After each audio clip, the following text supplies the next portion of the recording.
네, 오늘은 민수기 9장 강해의 이제 마무리 말씀, 특히 15절에서 23절 말씀을 나눌 겁니다. 오늘 말씀은 이제 중심은 구름 기둥의 인도와 불 기둥의 비춤이라고 하는 주제입니다.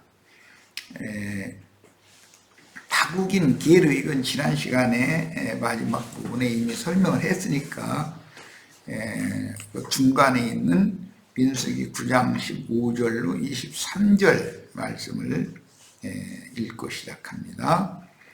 성막을 세운 날에 구름이 성막 곧 증거의 성막을 덮었고 저녁이 되면 성막 위에 불 모양 같은 것이 나타나서 아침까지 이르렀으며 항상 그러하여 낮에는 구름이 그것을 덮었고, 그것을 이란 건 성막을 말한 거예요. 밤이면 불 모양이 있었는데 그랬어요. 하나님께서 이스라엘 백성과 함께 계시다, 임재하신다라는 외적인 증거는 성막에 구름 기둥과 불 기둥이 함께 있었다. 구름 기둥과 불 기둥이 성막을 덮고 있다라는 것은 이스라엘의 하나님이 그 성막에 임재하시는 중이다라는 표적이 되었다는 거예요. 구름 기둥의 인도와 불 기둥의 비춤입니다. 이제 두 가지 이 주제를 잘 생각하시길 바라요. 오늘 말씀은 구름 기둥의 인도, 불 기둥의 비춤입니다. 내적 증거는 성막 안의 기물들이었는데 낮에는 구름이 뜨거움과 열기를 막아주었으며 밤에는 밝혀주는 용들이 야훼의 백성들을 인도하며 지켜주었습니다. 광야 성막에는 구름 기둥과 불 기둥이 항상 함께하였으며 그것을 통해서 이스라엘 하나님 여호와께서 이스라엘 백성들 가운데 함께 계신 사실을 이스라엘 백성들이 믿을 수가 있었다는 거죠. 가나안 땅 성전문 오른편 기둥은 야긴 보아스라고 하는 두 기둥이 있죠. 성막에서는 무슨 기둥이 둘이 있죠? 불기둥과 구름기둥과 불기둥이 있잖아요. 성막에는, 광야 교회에는 구름기둥과 불기둥이라고 한 두 기둥이 있는데 가나안 땅에는 보아스와 야긴이라고 하는 두 기둥이 있다 그 말이에요. 이 두 기둥이라는 것은 구약시대에는 모세와 아론이었고 신약시대에는 예수님과 그 영이에요. 그런데 이제 교회 시대에 되면 두 증인들이 교회들의 세움을 받는다는 거예요. 매 세대마다. 광야 성막에는 구름 기둥과 불 기둥이 항상 함께 했으며 가나안 땅 성전의 문, 성전 오른편 기둥에는 야긴, 그가 세운다라는 기둥이 있고 왼편의 기둥은 보아스, 그에게 능력이 있다라는 뜻의 두 기둥이 있었어요. 광야 교회는 은혜의 성령께서 생명의 빛으로 인도하는 것이 중점이고 광야 교회는 빛으로 인도하는 것이 중점이에요. 그리고 구름이라는 것은 은혜의 성령께서 아무 뜨거움이나 더운 것 이런 것으로부터, 광야니까 얼마나 뜨거움이 낮에 심했겠어요. 근데 그걸로부터 보호를 해주신다라는 그런 것이 중점이고 가나안 땅 정착 이후의 성전은 그리스도의 몸을 건축하는 것, 세우는 것이 중점이다라는 걸 알 수가 있어요. 17절 구름이 성막에서 떠오른 때는 이스라엘 자손이 곧 행진하였고 구름이 머무는 곳에 이스라엘 자손이 진을 쳤으니 이스라엘 자손이 여호와의 명령을 따라 행진하였고 여호와의 명령을 따라 진을 쳤으며 구름이 성막 위에 머무는 동안에는 그들이 진영에 머물렀다. 앞으로 계속 여호와의 명령에 따라 여호와의 명령대로 이런 말씀이 반복해서 나오는데 구름 기둥과 불 기둥을 통해서 여호와가 이스라엘 백성들이 광야 행군을 명령하고 있는 것이다 라는 말이죠. 그러니까 이제 뭐 자취하고 신약 교회 생활에서는 하나님의 말씀을 맡은 두 증인들을 통해서 하나님이 명령하신다 그 말이란 말이에요. 이제 신약에서는 너희를 인도하는 자들에게 복종하고 순종해라 이렇게 표현을 했어요. 이게 광야 교회 생활이나 가나안 땅 교회 생활에서 가장 중요한 것은 주님의 말씀을 맡은 종들의 그 믿음의 결국을 잘 유의해서 봐야 되고 인도자들에게 순종하는 것이 굉장히 중요한 거예요. 그것이 여호와의 명령이니까. 여호와의 명령이 거스르면 광야에서는 다 죽잖아요. 살아남으려면 순종해야 돼요. 그런데 구름 기둥이나 불 기둥의 명령에 순종한다. 그 말은 결국 모세나 아론의 인도에 순종하는 것이 실제적인 것이잖아요. 모세와 아론은 모세가 괜히 자기 기분 내키는 대로 이스라엘 백성들을 광야로 인도하는 게 아니잖아요. 구름 기둥과 불 기둥의 명령을 여호와의 명령을 따라서 인도를 하는 거니까. 자, 구름 기둥의 움직임은 곧 야훼의 명령이었으며 모세와 아론의 광야교회의 인도는 야훼의 명령인 구름 기둥의 움직임에 따르는 것이므로 이스라엘의 광야 연단 과정은 오직 야훼께 순종하는 훈련을 하는 신앙생활이 광야 신앙생활이다 라는 거예요. 우리가 육신을 입고 이 생에 이 장막을 입고 신앙생활을 하는 것은 순종을 가르침받는 것이다. 오늘 우리가 이 장막을 입고 그 영의 인도를 따르는 신앙훈련도 인도자들에게 순종하고 복종하며 그들의 믿음의 결국을 본받는 것입니다.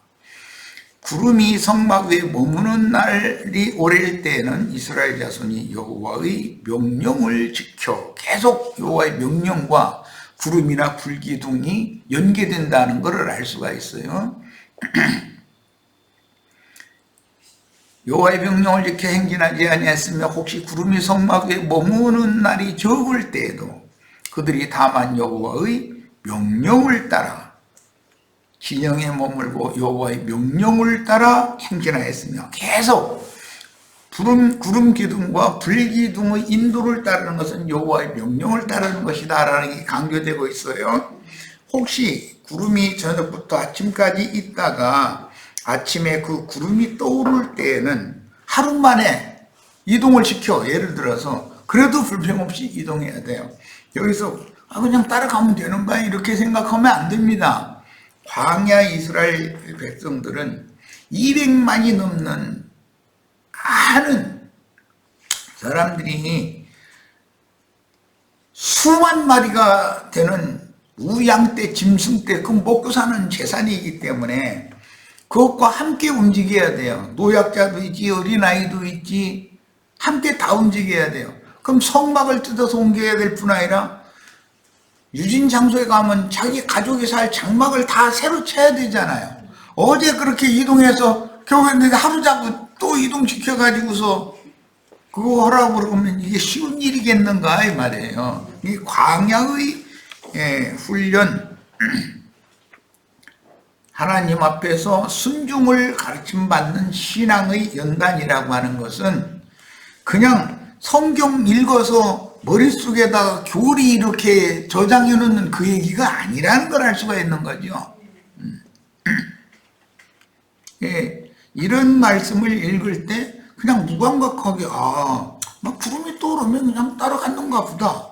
또 밤에는 불기둥 이렇게 있어서 그냥 빛을 줬는가 보다. 이렇게만 생각하고 그냥 읽어가면 그거에 천연적인 옛사람의 혼적 지식으로 성경을 보는 사람이 거듭난 사람이 아니다 이거예요. 거듭난 사람이 보는 성경은 지금 내가 조금 전에 설명한 것 같은 것을 고려하고 생각하고 이것이 오늘 나의 신앙생활과 당연히 결부가 되어져야 되는 것이란 말이야. 21절 혹시 구름이 저녁부터 아침까지 있다가 아침에 그 구름이 떠오를 때에는 그들이 행진하였고, 그러니까 어제 옮겨서 성막 치고 장막 치고 백성들이 우양 때 우리에다 다 이렇게 해서 자기 짐승들 다 이렇게 간수하고 이게 보통 일이겠어요 이게? 그런데 아침에 날 새니까 핑 하고 또 떠나자는 거예요. 그래도 명령에 복종했다 이거예요. 이거는 뭘 말하는 것이죠? 신의 산에서 받은 말씀을 소화시키는 거. 지금부터는 이제 믿음으로 화합하게 해서 자신의 생명의 말씀이 되게 만드는 과정에 들어갔다 이 말이에요. 지금 하는 말을 잘 유심히 들어두셔야 됩니다. 오늘 우리들의 교회 생활이 혹시 옛사람의 천연적인 사고 안에서 천연적인 사람의 세상 지식이나 세상 지혜를 가지고서 성경에 뭐 안다고 생각하고 함부로 행하면 절대 안 된단 말이에요. 그건 왜 그러는가? 순종을 배우지 못했기 때문에 그런다. 지금부터는 순종을 가르치는 거예요. 광야 교회 생활이라는 건 뭐라고요? 순종을 가르치는 거예요. 그것이 신앙 훈련인 거예요. 아마 이런 이야기는 세상 교회에서는 설교를 잘 하지 않기 때문에 아마 처음 들을 수도 있어요. 그러나 가슴 깊이 이걸 인식을 하고 계셔야 됩니다. 23절 곧 그들이 여호와의 명령을 따라 진을 치며 여호와의 명령을 따라 행진하고 또 모세를 통하여 이루신 여호와의 명령을 따라 여호와의 직임을 지켰더라. 그러니까 실제적으로는 여호와의 명령은 구름 기둥과 불 기둥이 표적으로 나타났지만 실제는 모세가 이스라엘을 인도하는 인도자잖아요. 광야교회라는 건 이런 거다. 자, 15절 자세히 들어갑니다. 성막을 세운 날에 구름이 성막 곧 증거의 성막을 덮었고 저녁이 되면 성막 위에 불 모양 같은 것이 나타나서 아침까지 이르렀으되 그랬어요. 성막을 세운 날이라고 하는 건 이제 그 아래 출애굽기 40장 34절 출애굽을 해가지고 신의 산 아래에서 식양을 다 말씀을 받은 다음에 말씀대로 성막을 완공하고 나서 봉헌식을 했죠. 그날을 지금 말하는 거예요. 이것은 출애굽 2년 1월 즉 아비월 초하루였습니다. 이건 출애굽기 40장 17절에 기록된 말씀이에요. 자, 출애굽기 13장 21절로 22절 중요한 말씀이기 때문에 이걸 인용했는데 봅니다. 여호와께서 그들 앞에서 가시며 출애굽을 할 때의 상황이에요. 이게 낮에는 무슨 기둥? 구름 기둥으로 그들의 길을 인도하시고 구름 기둥이 하는 일은 뭐죠? 인도. 이스라엘이 행진해 앞으로 나갈 길을 인도하는 거예요. 구름이라고 하는 것은 인도의 직임을 했다라는 걸 알 수 있고 밤에는 불기둥을 그들에게 어떻게 했어요? 비추사. 밤에는 빛이 필요했고 낮에는 인도가 필요했다. 지금 이 말이에요. 낮이나 밤이나 진행하게 하시니 낮에는 구름 기둥 밤에는 불 기둥이 백성 앞에서 떠나지 아니하니라 그랬어요. 아주 중요한 말씀이 나왔어요. 구름 기둥은 이스라엘의 길을 출애굽한 이스라엘의 나아갈 길을 인도하는 거예요. 불 기둥은 비추는 거예요. 밤은 깜깜하니까 빛이 비춰져야죠. 자, 이것은 내가 설명하지 않아도 이제 주의 성령의 인도를 따라가고 주의 성령께서 우리의 심령 속에 생명의 빛을 비춰주는 것을 상징한다는 걸 알 수가 있죠. 구약 성경이니까. 그런데 그 일을 하나님의 명령이라고 표현을 했고, 구름 기둥은 인도, 불 기둥은 비춤. 자, 구속을 이룬 주님이 오늘 각자 나 자신을 영생이신 하나님 앞으로 하나님께로 인도해 가셔야 되고, 나의 삶에서 생명의 빛이 내 속에 비춰져야죠. 그래 어둠에 잡히지 않잖아요. 어둠에 잡힌다는 건 육신 생각이 떨어진다 이거예요. 그러면 당연히 세상 신이 나를 사로잡아가 버리는 거예요. 이것은 반복되는 훈련이 필요하다. 단번에 되는 일이 아니다. 그래서 내가 구원받고 구원과는, 그것은 자녀들을 낳아가지고 길거리 자식 만들어 놓는 것밖에 안 되는 거다. 원치 않는 자식들 낳아가지고서 엄마라는 사람이 그 자식, 원치 않는 자식을 길거리에 아무데나 그냥 내버려두면 차라리 낳지 말아야 되지. 그 어린 것들은 뭐가 되냔 말이야. 차라리 원치 않는 자식을 낳아서 자기가 기를 힘이 없으면은 정부기관의 힘을 빌려서라도 뭐 동사무소나 요즘 같으면 그 뭐라고 그러나 주민센터라고 그러나 뭐 그런 데나 구청이나 아니면 경찰서나 이런 데 찾아가서 내가 이런 어려움이 처했는데 도움이 좀 필요합니다 하면, 정부 기관들은 서로가 협조가 되기 때문에 금방 연락해서 그 어린아이를 국가가 대신 맡아서 길러줄 수 있는 그런 제도가 다 있는데, 그러면은 당연히 그렇게 맡기고 내가 최선을 다해서 빨리 독립을 해서 내 아이 내가 찾아갈 거다 하고, 또 당연히 빨리 노력을 해서 잠잘자리라도 마련이 되면 자기 새끼 자기가 데려가서 길러야지. 당연히 그것은 교회로 말하자면 인도자의 책임이다 이게. 복음을 전해서 사람들을 얻었으면 그 사람들을 책임지고 양육을 해야 되잖아요. 그런데 그냥 버려놔둬 버려. 그럼 뭐냐 이거예요. 출애굽기 14절로 19절 20절 봅니다. 이스라엘 진 앞에 가던 하나님의 사자가 그들의 뒤로 옮겨가며, 이것은 출애굽을 해가지고 홍해바다에 들어갔을 때 뒤따라온 거예요. 애국 군대가. 그러니까 앞으로 쭉 홍해바다 쪽으로 이스라엘을 인도해 갔어요.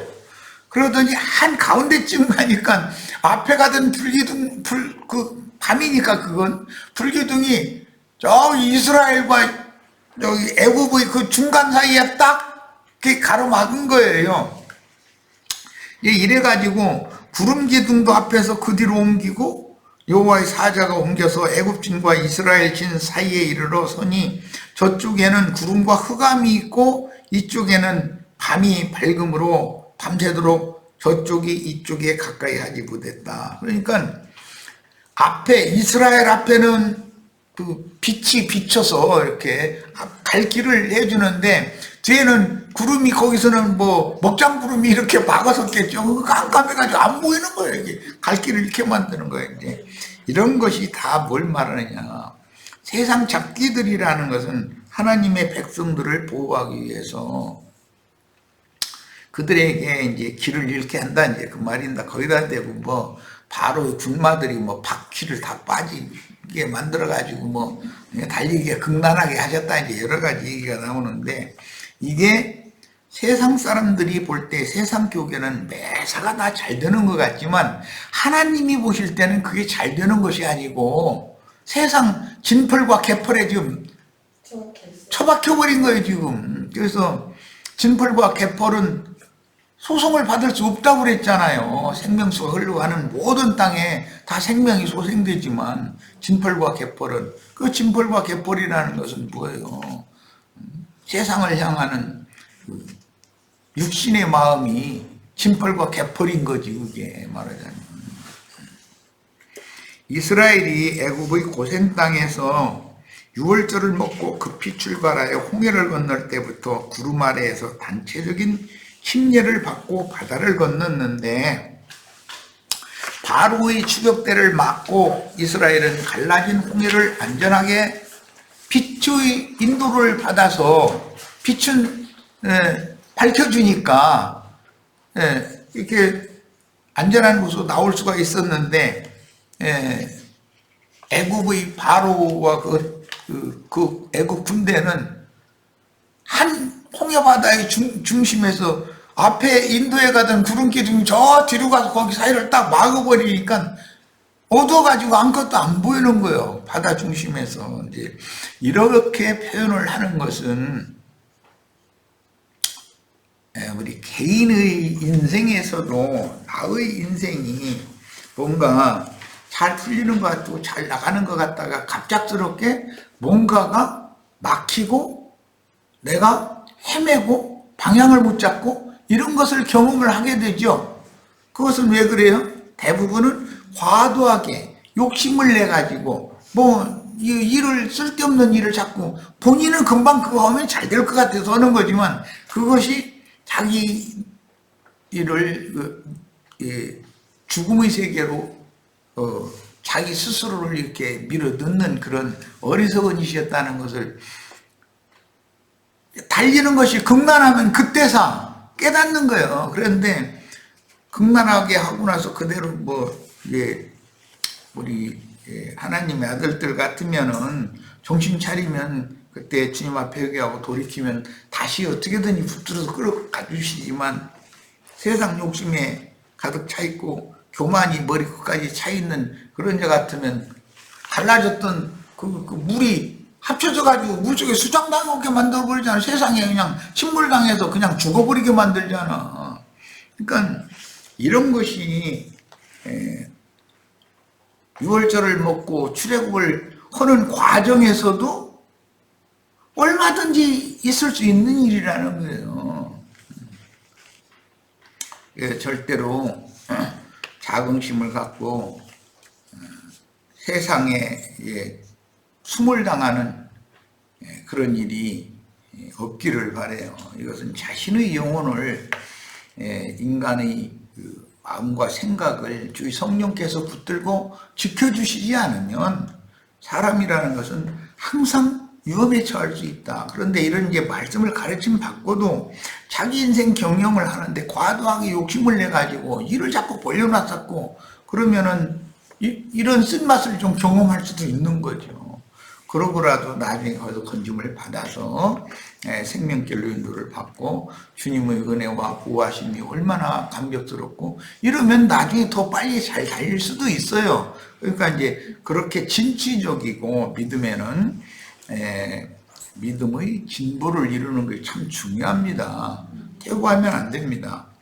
성경이 말씀하시는 구름 기둥과 불 기둥의 계시는 퇴보를 계속해가지고 완전히 세상 그 바다에 빠져서 죽는다라는 것은 거듭난 실제는 거듭난 사람이 아니라는 것이죠. 그게 이스라엘과 함께 출애굽을 하는 것 같아도 중다한 잡족이 따라 나오기 때문에 그 잡족에 들어간 사람일 수도 있다는 거예요. 교회 생활을 하는데 보면 다 하나님의 아들이라고 단장할 수는 없는 거죠. 영적으로는 잡족일 수도 얼마든지 있는 거죠. 그때 딱 구분이 된다는 거예요. 하나님의 아들이면은 징계를 하지만 다시 돌이키게 되고 돌이키면 건져주셔요. 그러나 잡족은 홍해 바다에서 나오지 못하고 그냥 수장당하고 말잖아요. 이제 그런 장면은 신약에서 예수님이 군대 귀신이 들어간 돼지떼들이 비탈로 내려다 산비탈로 내려서 바다에 다 빠져 몰사했다 그랬는데 그런 일이 얼마든지 있을 수 있는 거예요. 지금 세상 교회가 다 그런 식이잖아요. 성경이 말씀하시는 구름 기둥과 불 기둥이 계시는 믿음의 주요 또 온전케 하시는 예수를 온 이스라엘에게 알려서 믿음으로 쫓게 하는 표적이니 구속을 이룬 주님은 지금 살려주는 그 영이 되었고 그 영은 구름과 함께 운행하심으로 구름 수레를 타고 운행하신다라고 표현을 하십니다. 그러므로 구름과 함께 운행하시는 주님은 오늘 내 속에 그 영과 동행하시는 구름 기둥과 불 기둥으로 임재하셔야 하며 먼저는 내 속에 임재하셔야 되고 그 다음에 이런 믿는 이들이 모인 교회 중에 또 그분이 계셔야 돼요. 그러니까 안과 밖으로 주님은 항상 보호를 그렇게 하신다는 거예요. 안으로는 생명으로 보호하신 거고 밖으로는 그분의 은혜로 지켜주시는 것이고 양면이 다 있는 거죠. 그러므로 구름과 함께 운행하시는 주님은 오늘 내 속에 그 영과 동행하는 구름 기둥과 불 기둥으로 임재하셔야 하며 주님의 교회 중에 함께 임재하셔야 하는데 이건 이제 저기 요한복음 14장에 보면 그날에는 내가 너희와 함께 있을 것이고 너희 속에 있을 것이다 이렇게 안팎으로 함께 계실 것을 말씀하셨죠. 자, 내 속에 살아계신 주님의 임재와 내 심령과 마음을 붙잡고 지켜주시는 보호자이며 내 인생길의 안내자요 지도자인 그 영은 나의 구름 기둥과 불 기둥이며 이런 은혜 안에 있는 성도가 모여서 광야 교회를 이루면 거룩하고 흠이 없는 영광스러운 교회이니 이것이 최상의 교회 에베소서에 나오는 최상의 교회입니다. 마태복음 28장 18절로 20절 예수께서 나와 말씀하여 이르시되 하늘과 땅의 모든 권세를 내게 주셨으니 그러므로 너희는 가서 모든 민족을 제자로 삼아 아버지와 아들과 성령의 이름 안으로 세례를 베풀고 그랬는데 이 세례는 홍해 바다에서 구름과 바다에서 단체적으로 세례를 받았다 이렇게 되어 있죠. 고린도전서 11장에는 내가 너에게 분부한 모든 것을 가르쳐 지키게 하라. 볼지어다 내가 세상 끝날까지 너희와 항상 함께 있으리라. 어떻게 함께 있어요? 항상 구름 기둥과 불 기둥으로 안팎으로 계셔야 되는 거예요. 자, 요한복음 14장 16절로 20절 내가 아버지께 구하겠으니 그가 또 다른 보혜사를 너희에게 주사 영원토록 너희와 함께 있게 하리니 이게 구름 기둥과 불 기둥으로 광야에서 이스라엘과 함께 하셨다는 큰 표적이죠. 오늘을 내가 구원받은 사람이라면 내 속에 그 다음에 우리들의 교회 모임에 주님이 항상 안팎으로 함께 계셔야 돼요. 그는 진리의 영이라. 세상은 능히 그를 받지 못하나니 이는 그를 보지도 못하고 알지도 못함이라. 그러나 너희는 그를 아나니 그는 너희와 함께 거하시며 이건 교회 중에 계신다 이 말이죠. 성막 위에 구름 기둥 불 기둥이 있다는 말이에요. 이제 너희 속에 계시겠습니다라는 각자의 속에 생명으로 그분이 계셔야 된다. 그러니까 구름 기둥 불 기둥의 실제는 그리스도의 성령인 것을 알 수가 있는 거죠. 자, 내가 너희를 고아와 같이 버려두지 아니하고 너희에게로 오리라. 무엇으로?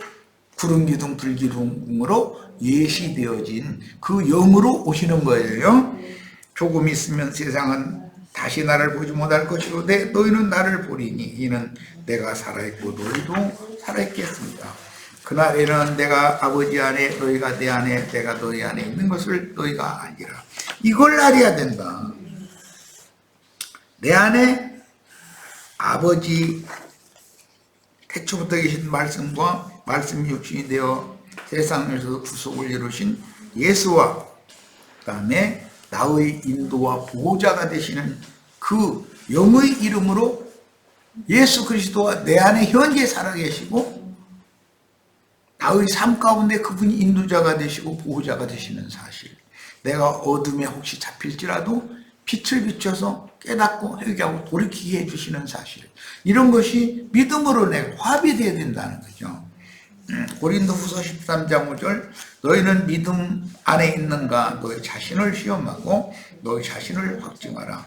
예수 그리스도께서 너희 안에 계신 줄을 너희가 스스로 알지 못하라. 이 사람이 아니면 잡족이죠. 이스라엘과 출애굽을 같이 하지만 잡족일 수 있는 거예요. 그렇지 않으면 너희는 버림받은 자니라. 하나님이 그들로 하여금 이 비밀의 영광이 골로새서 1장 27절입니다. 이방인 가운데 얼마나 풍성한지를 알게 하려 하십니다. 이 비밀은 너희 안에 계신 그리스도. 우주학 가운데 가장 큰 비밀은 내 안에 계신 그리스도다. 이 내 안에 계신 그리스도가 나타난 것은 교회 중에 우리와 함께 계신 그리스도다. 자, 구름이 성막과 증거의 성막을 덮었고 그랬는데, 구름은 앞서서 가신 믿음의 증인들 곧 온전케 된 의인의 영들로서 아벨 대신해 주신 셋의 후손들인 아브라함, 이삭, 야곱, 요셉 등으로 대표되는데, 하나님이 이스라엘과 동행하시며 함께 거하신다는 것을 보여주는데, 주님은 케루빔, 우리 번역엔 그룹 천사 이렇게 번역했죠. 천사들만 아니라 세라핌, 우리 번역엔 스랍 천사라고 번역했어요. 천사들과 함께 자기 백성들에게 임재하십니다. 그러니까 천사의 두 무리가 있는데, 그룹 천사도 있고 스랍 천사도 있다. 스랍 천사는 사람 천사이고 그룹 천사는 그냥 지음받은 영들인 것이죠. 자, 주님은 구름을 수레로 타고 운행하시며 구름 속에서 말씀을 들려주기도 하는데, 지상세계에서 그 말씀이신 하나님을 경외하는 이들에게 자신을 선포하고 증거하실 때 반드시 구름 속에서 말씀하여, 하나님이 자신을 계시하려면 구름 속에서 말씀을 한다. 그래서 구름이 거치게 해가지고 빛이 비춰지게 하시는 거예요. 그 계시의 방법이죠.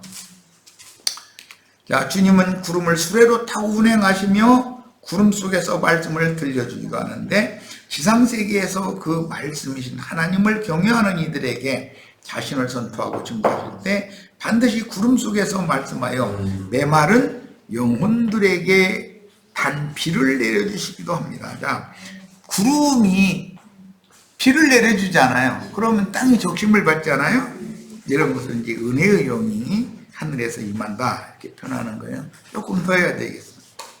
5페이지 끝까지 해야 돼. 반대로 사단의 앞잡이들로 발람과 니골라당 무리는 물 없는 구름이므로 어떤 증인의 입에서 주님의 말씀이 대언되면 하늘에서 은혜의 단비를 내리는 것이니, 모세와 엘리야의 입에서 은혜의 말씀이 나와 땅을 적셨듯이 주님과 지지자들의 입에서 나오는 말씀으로 은혜의 단미로 메마른 영혼을 적시어주는 것입니다. 신명기 32장 1절 2절에 보면 모세가 자신의 입에서 하늘의 단비, 연한 채소 위에 이슬이 내린다 이렇게 표현을 했죠. 그러니까 사람의 입에서 하늘에서 내리는 비가 내릴 수 있고, 연한 풀에게 이슬이 이렇게 맺힐 수 있게 하실 수 있다는 거예요. 이게 이사야서에서 이사야도 1장 1절로 2절에 이스라엘 백성들 보고 하늘이여 들으라 땅이여 들으라, 모세의 신명기 32장 말씀을 대로 이제 본인에게 적용해서 다시 말씀했어요.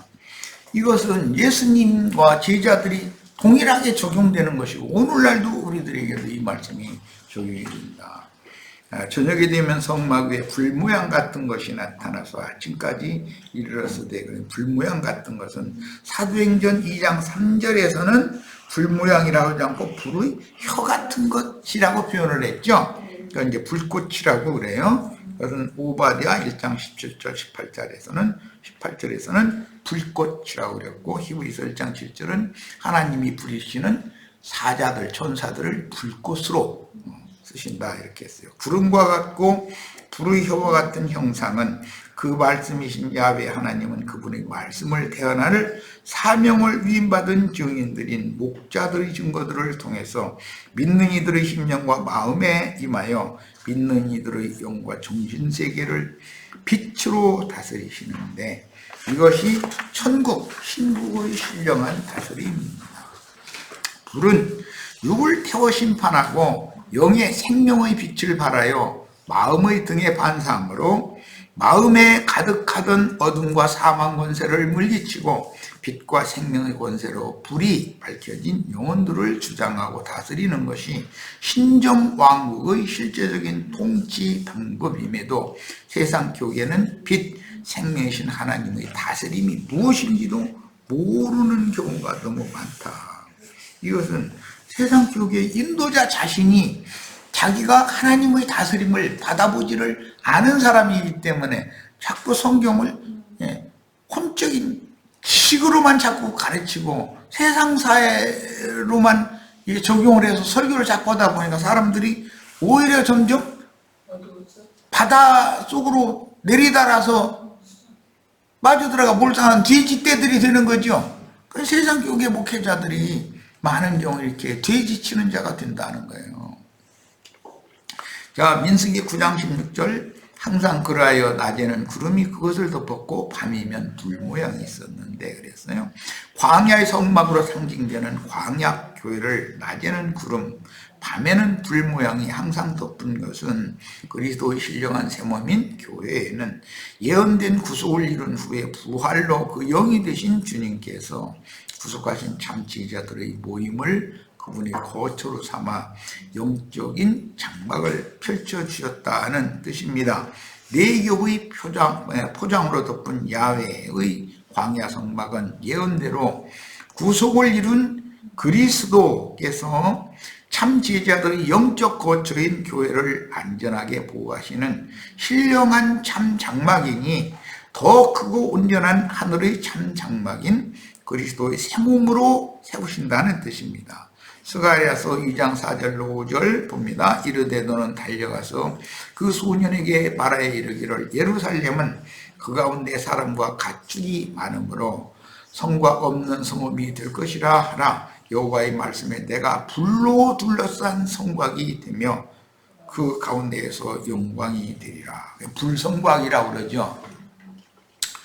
야, 불담을 쳐준다 이렇게도 했지만 담도 된다 했지만 성곽이 되어준다는 것은 하나님께서 빛으로 자기 백성들을 보호하고 지켜주신다 그 말이에요. 자, 요한복음 1장 11절로 14절 자기 땅에 오매 자기 백성이 영접하지 아니하였으나 영접하는 자 곧 그 이름을 믿는 자들에게는 하나님의 자녀가 되는 권세를 주셨으니 이는 혈통으로나 육정으로나 사람의 뜻으로 나지 아니하고 오직 하나님께로부터 난 자들이니라. 말씀이 육신이 된 우리 가운데 거하심에 이건 장막을 치심에 광야에서 이렇게 장막을 쳐주신 것 같은 거예요. 우리가 그 영광을 보니 아버지의 독생자의 영광이요 은혜와 진리가 충만하더라. 히브리서 9장 6절로 12절을 인용했는데 특히 11절 부분을 중점으로 봅니다. 이 모든 것을 이같이 예비하였으니 제사장들이 항상 첫 장막에 들어가 섬기는 예식을 행하고 오직 둘째 장막은 대제사장이 홀로 1년에 한 번 들어가되 자기와 백성의 허물을 위하여 드리는 피 없이는 아니하나니. 자, 출처는 씁니다. 성령이 이로써 보이신 것은 첫 장막이 서 있을 동안에는 성소에 들어가는 길이 아직 나타나지 아니한 것이다. 성소에 들어간 길이 아직 나타나지 않은 사람들은 율법 제사를 계속할 수밖에 없죠. 우리에게는 그런데 새롭고 산 길이 이미 열렸어요. 이 장막은 현재까지의 비유니 이에 따라 드리는 예물과 제사는 섬기는 자를 그 양심상으로 온전하게 할 수 없나니 이런 것은 가장 중요한 것은 믿는 이들을 양심으로 온전케 하는 것이 피를 뿌리고 제물을 잡고해서 제사를 하는 목적이죠. 자, 이런 것은 먹고 마시는 것과 여러 가지 씻는 것과 함께 육체의 예법일 뿐이며 개혁할 때까지 맡겨둔 것입니다. 율법 아론 반차의 율법 제사를 하는 것은 다만 육체의 예법이고 그것은 개혁할 때까지만 그렇게 하도록 맡겨둔 것이다. 그럼 예수님이 오셔서 이제 개혁을 하셨죠.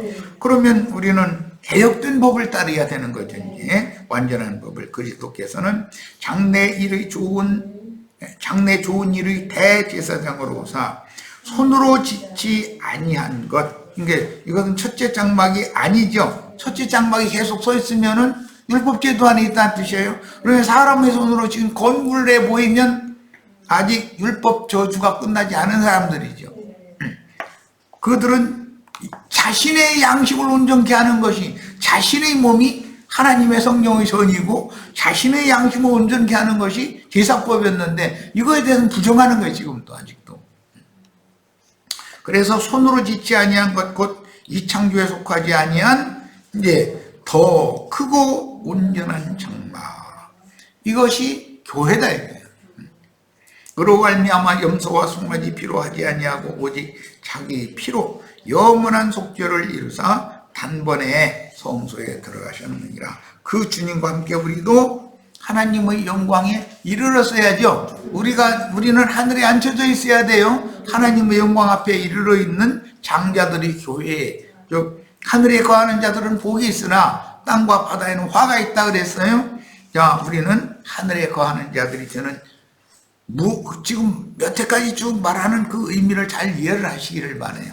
자, 첫 시간 여기까지 해서 마칩니다. 잠시 쉬었다 이어갑니다.